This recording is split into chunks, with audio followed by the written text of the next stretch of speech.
Hello everybody, I'm Blazing Rebecca, and welcome back to Romance Detective 2, and you've just now met the Romance Detective's mother.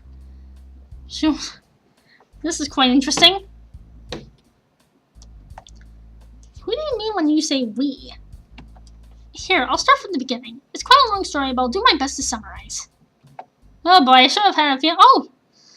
During my college years, I had this friend. Her name was Rosemary. Rosemary.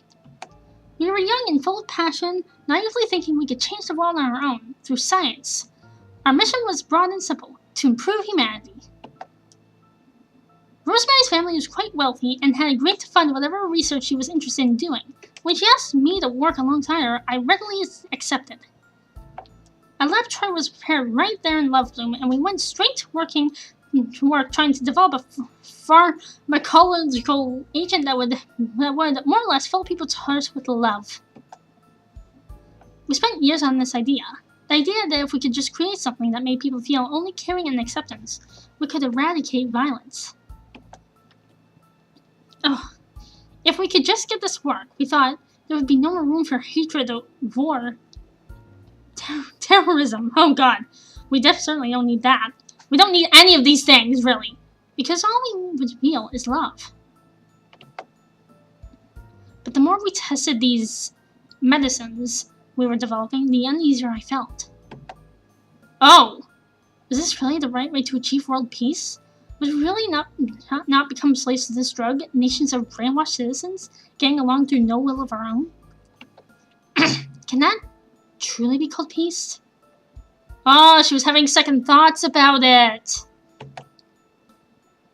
If only I had the courage to leave sooner. But we had come so far, and, well, Rosemary did not share my doubts. What mattered to her was the end result. Oh, yeah, I'm starting to get a sense of what's happening here. How can I argue against something that would guarantee to end all senseless killings all over the world for once and for all? She couldn't understand my concern. And so I complacently continued with the research over the years. Rosemary gathered more assistance, but progress was at a standstill. Until one day, out of nowhere, she presented something unsuitable for human testing. Rosemary announced to everyone that she and I would be the first test subject. She had not consulted me about the decision, and yet I felt I couldn't refuse. It was the two of us who had started this. We dedicated years of our lives to this research, only of that moment. So, this too I went along with. And it felt wrong. All wrong. This wasn't the feeling I wanted to give to people. It wasn't at all like what I'd hoped for. At that point, I could no longer avoid the truth. What we had been developing, it was unethical. Oh, jeez! But Rosemary still believed in the project. She tried to convince me that if we just kept working on it, we could get it right. But how can manipulating people's hearts ever be right? I couldn't reason with her. Shortly after that experiment, I left, and a few other assistants followed. Good! Rosemary must have hated me for causing the split. We haven't come in touch since. Okay, is this Rosemary person the one behind all this? Years later, I was told the project was abandoned. Rosemary had finally moved on from that dream. I was also told that she'd had a child, and because of that experiment. Mother, forgive me, but could you leave this part out for now? You still haven't told her about... Oh, there's something that we don't know yet. Told me what? It's... I'll explain later. Are you sure? You'll drive the poor girl crazy with suspense. Very true. I'm kind of curious now myself. Romance Cop. Is it alright if I promise to go over this part with you afterwards? You know what? I'm gonna respect that, so save it for later. That's fine. It sounds really serious. I can wait until you're ready to talk about it. I apologize. No, it's my fault for almost casually including that detail. It was insensitive of me. Let's just talk about what's relevant to the case. This seems like someone has picked up where our research is left off, and they've been using roses to carry their own versions of what we made back then. You mentioned the lab was here in Love Bloom. That place might be worth investigating, don't you think, Detective? Possibly. I doubt the building is still in use. If they haven't changed the locks, this should get you inside. You received the abandoned lab key. Thank you. We'll let you know if we find any clues. Oh, but the sun is already going down. Guess we should play it safe and wait for tomorrow, huh? Speaking of which, I would hate for you to fall under the rose's influence on your way home, Mother. Yes, I should be going. I'll try and get in contact with you tomorrow if I learn anything else about the case. Okay, we might be a little hard to reach, though. Just use the radio at the police station. Understood. Farewell. A romance detective and a mad scientist. What an exciting little family. I suppose we are. You've been kind of quiet. Was this your first time hearing that story? I've been told bits and pieces before, but never in full detail. I see. Maybe I should head home too? Unless you want to talk to me about something now that we're alone. Please, stay. It isn't fair of me to hide this any longer. Oh, is it about the thing? Okay. What is it? You may come to hate me for this. Are you sure you're ready? Oh boy. No matter what, I'm absolutely positive I can never hate you. So please, go right ahead. Oh boy. Oh boy, oh boy, oh boy, oh boy. Very well. Oh dear God, I don't know.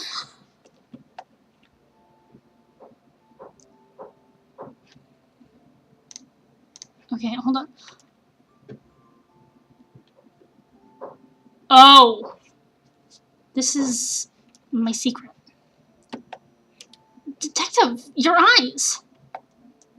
Yes, now you know the answer to why I've always kept them hidden. I don't understand. I knew the day would come that I would finally have to explain myself to you, but as time went on, it became more and more difficult to bring up. So, allow me to get everything out at once. I was born with these accursed eyes. They first started causing me trouble when I began attending school. My classmates were unsettled by the strange color. Before long, I was ostracized. The other children would flee at my approach, thinking of me as possessed, as someone who would bring them misfortune or harm. After months of enduring rumors and taunts, my mother provided a solution at my request. I was transferred to a new school, where no one knew of me. The faculty was told my circumstances and I was allowed to wear sunglasses at all times. Oh! As it turns out, concealing my eyes did not make such much difference in how I was treated. You always hold a lot of emotive power. They are the window to a person's soul, so it's said. And intimidating at worst. Wait, I appear aloof at best and intimidating at worst. Socializing was far too much trouble. Most of my school years were spent quietly studying and watching crime dramas on television. I felt lonely at times, but this way it was at least of my own volition. The first person I could call my friend was the chief. Oh, that explains it! We met when I was a sophomore. She was 2 grades ahead of me, so in a way I looked up to her. She told me that my sunglasses made me look cool, that I should embrace it.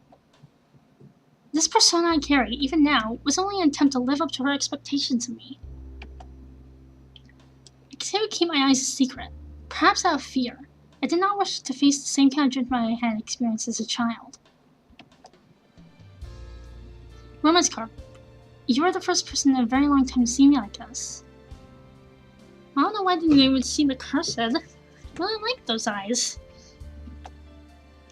I know, I must have made things difficult for you with how long I've avoided intimacy due to my own insecurities. Okay, that's weird.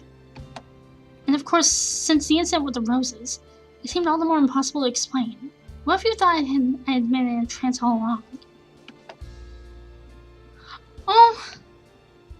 I was afraid that you would not be able to accept this part of me, that you might leave me. Detective, I'm sorry that I've kept all of this from you. Aww. Is it okay if I tell you what I think? I think your eyes are beautiful. No, they're unnatural. I don't mind. I love them because they're yours. Aww. No one has ever said such a thing to me before. Are you not angry with me? What? Why would I be angry? I'm always lying to you. About this, about being a detective, all the things I've made up to impress you. You weren't doing any of that to be mean, though. But you know, you don't need to try and impress me all the time. I already love you, detective. Aww. I love you too. Well, I'm glad that's settled. Yes, but now it's gotten so late. What should we do? Save first. I don't need to right-click, but I keep doing it on impulse.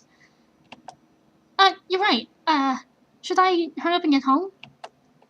How would you feel about staying here for the night? Oh, please don't let anything weird happen. Really? I mean, if it's all right with you, I'd love to. Then it's settled. We'll head to that lab first thing tomorrow morning. Good plan. Could we make dinner together tonight? I'm getting pretty hungry. I'll allow you to stay in the night, and your first thought is for food. That's very like you, Romance Cup. Aww. Is that bad? I think cooking a meal together is totally romantic. Yes, of course. I like that very much. Aww. Well, yes, I would like to save my progress. Sure, right here. Aww! Ready to go? You know, eating these kind of things, because, you know, like a typical cop. Yes, let us depart. And now I'm back to my cool persona. Hey, you're still wearing your sunglasses? Of course, take away even one piece of this outfit ruins the entire romance detective image. Well, I still think you still look cute without them. I must uphold my look, romance cop. Fair enough. You don't have to explain anything to anyone, do you, detective? I guess it's a little soon for me to expect that anyway. 8 a.m. Abandoned Lab. Day 3. Oh! The key broke! I thought this only happened in video games. What kind of video game is it where... Oh, no way, I get what you mean. Did the door unlock? Yeah, it's open. But now we can't return the key in this condition. But that's gonna think I'm irresponsible. Or the key's stupid. It served its purpose. Mother will understand. I still feel bad, though. It was like her keepsake, okay, you know? Letting go of the past is the only way to move forward, Romance Cup. Let's go inside. Looks like this place has been empty for a long time. Honestly, I was kind of worried. We wouldn't be able to get in, with or without that old key. Guess we're lucked out. Of course, we are fated to solve this case. Therefore, the odds will always be in our favor. Not sure how that makes any logical sense, but if you say so, it must be true. The detective is back to her old self again. Even though she knows that she doesn't have to put up an act for me. I guess it's just what makes her most comfortable. True. But is that really okay? I want her to be able to accept herself and not have to hide behind a pair of glass shades to be able to face everyone. Not that I expect her to suddenly be fine with that either. She's been through so much. Romance Cup, you look troubled. Oh, sorry, just spaced out for a second. Don't worry about me. Alright, there seems to be a lot to sift through here. Let's begin. Okay. First thing I caught my eye was this picture. Oh look, a dusty old photo. Is yours her mom when she was young? Yes. And I assume that must be Rosemary beside her. It's a shame that they had a disagreement. They look so happy in this picture. So, after they went their separate ways, they each had a kid, huh? Yes, that's right. My mother ended up marrying one of the scientists that she worked with in this lab, and sometime later, I was born. Let's not go into detail about that, though. They divorced when I was very young. Oh! My father works abroad now, so I do not see him often. He studies medicine. But this has nothing to do with the case. Getting back to my mother's story, I cut her off before she could explain about her former colleague's child. We can assume that person has a condition similar to my own. I was afraid you would make the connection, so I delayed that bit of information in order to reveal it to you myself. Okay, and I'll be back with more. See ya!